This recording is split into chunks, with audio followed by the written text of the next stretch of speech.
تھیں تو وائکنگز نے یہ عادات کہاں سے لی؟ اگر معمولی غور کیا جائے تو یہ تمام مسلمانوں سے ہی لی گئی تھی، کیونکہ اسلام اور اہل بیت علیہ السلام نظافت اور طہارت کو اسلام کی روح قرار دیتے ہیں، اور وائکنگز کا طرز زندگی مسلمانوں سے ملتا نظر آتا ہے۔ وائکنگ صرف جنگجو نہ تھے، وہ بہترین زراعت کرنے والے تھے، بہترین جہاز ساز اور انجینئر تھے، بہترین فلسفہ دان تھے۔ تصور کریں کہ 1000 سال پہلے ایسے لوگ تھے جن کے جہاز اسکینڈینیویا سے کینیڈا تک سمندروں میں دوڑے پھرتے تھے۔ مغربی تاریخ کولمبس کو جان جوکھوں میں ڈالنے کے بعد امریکہ دریافت کرنے کا بتاتی ہے، جبکہ اصل میں کولمبس سے 500 سال قبل کہیں آسانی کے ساتھ وائکنگز نے امریکہ کو دریافت کر لیا تھا۔ اکثر وائکنگز توحید کے قائل تھے اور ان کے فلاسفرز نے 3 خداؤں کو مسترد کر دیا تھا۔ آج عیسائیت کہتی ہے کہ وائکنگز کیتھولک سے متاثر تھے، جو سراسر غلط ہے۔ جس صفائی اور تہذیب کے مالک وائکنگز تھے وہ اس دور میں صرف مسلمانوں میں موجود تھی، جبکہ وائکنگز کے زمانے میں کیتھولکس میں تہذیب کے کوئی آثار نہیں پائے جاتے تھے۔ وائکنگز کے سامنے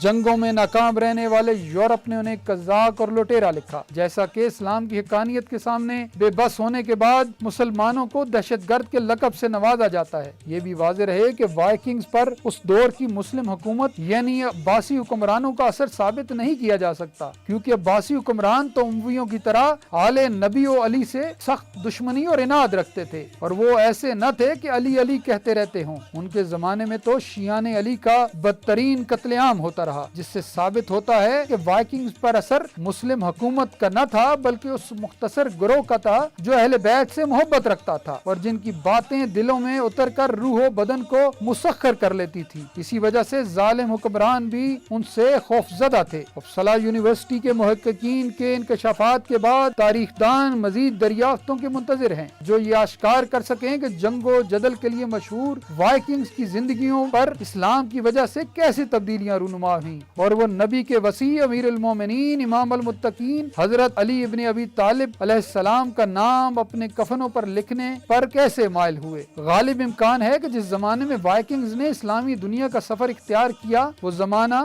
امام علی ابن موسیٰ رضا علیہ السلام کا تھا۔ ہو سکتا ہے کسی وائکنگ لیڈر نے خراسان کے والی کے کسی درس میں شرکت کی ہو سکتا ہے تاریخ یہ ثابت کرے کہ نبی کریم کی اولاد و فرزندان فاطمہ سلام اللہ علیہ میں سے کوئی سید حکمرانوں کے جبر اور زمانے کی ناقدری کے باعث وطن سے ہجرت پر مجبور ہوا ہو اور وائکنگز جیسے جنگجوؤں کو اسلام کی حقانیت کا درس دے گیا ہو اور نبی اور خدا تک رسائی کے راستے باب العلم شیر خدا علی المرتضیٰ کے مقام سے آشنا کر گیا ہو، اور جرت و دلیری کے پیکر وائکنگز کائنات کے سب سے بڑے بہادر حضرت علی المرتضیٰ علیہ السلام کی عظمت کے سامنے سر تسلیم خم کرنے پر مجبور ہو گئے ہوں۔ اغلب امکان ہے کہ تاریخ کی دریافتیں جلد ہی یہ بولنے لگیں کہ بی بی پاک دامن شاہ عبداللہ غازی سخی سرور موسوی الکاظمی جیسے اولاد علی کی طرح امام زین العابدین یا امام موسیٰ کاظم علیہ السلام کا کوئی بیٹا حکمرانوں کے ظلم سے مجبور ہو کر ہجرت کے بعد اسکینڈینیویا میں آن بسا ہو اور اللہ نبی اور علی کا نقش وہاں جما کر چلا گیا ہو۔ یورپ کے تاریخ معاشرے میں علم و آگہی کی روشنی کی کرن بکھیرنے اور اللہ علی ان کے کفنوں پر لکھوانے کا درس دینے والی عظیم گمنام ہستیوں کو سلام پیش کرتے ہوئے